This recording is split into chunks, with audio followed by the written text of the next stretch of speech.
sa likod ng silid. Takot magkamali, takot magsalita.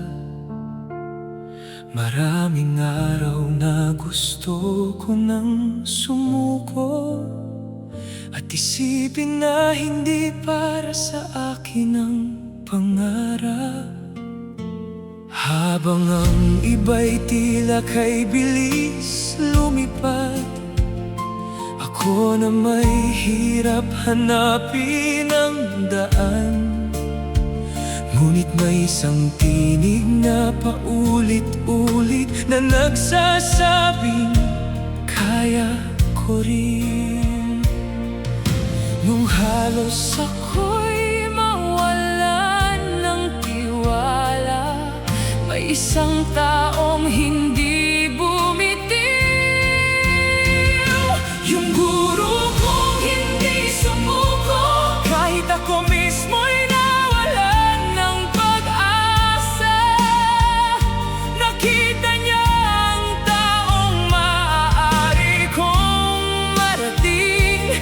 Bago ko pa ito nakita sa sarili ko.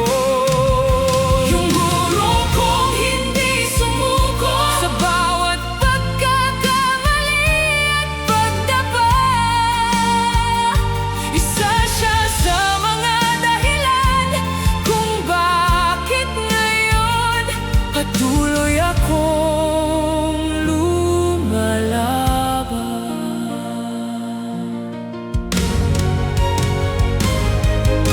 Hindi ko man agad naunawaan noon bawat paalala at bawat pagsaway.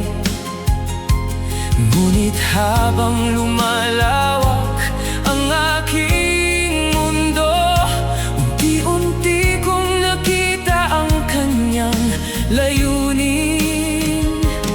May mga gabing gusto ko nang umatras, may mga laban na tila di ko kaya.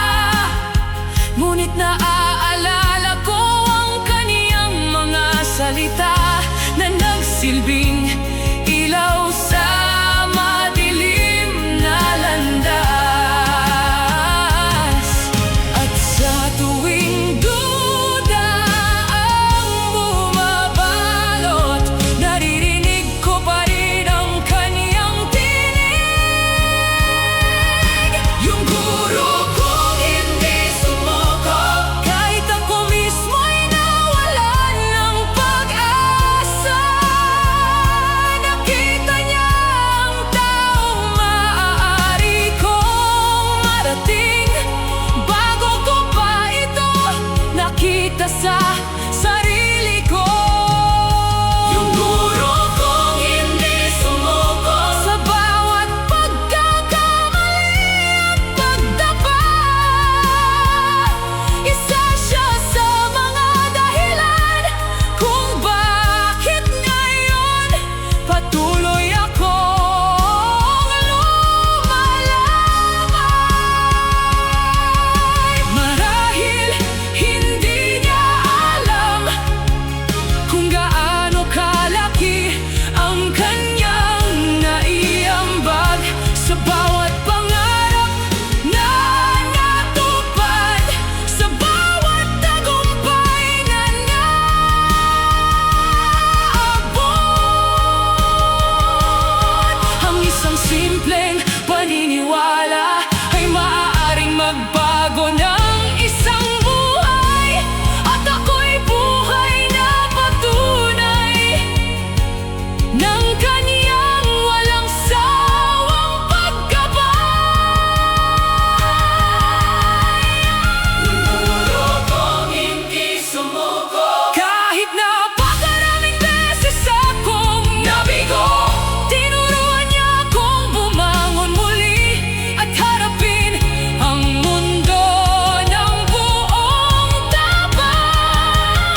dami ng taong dumaan sa landas ko.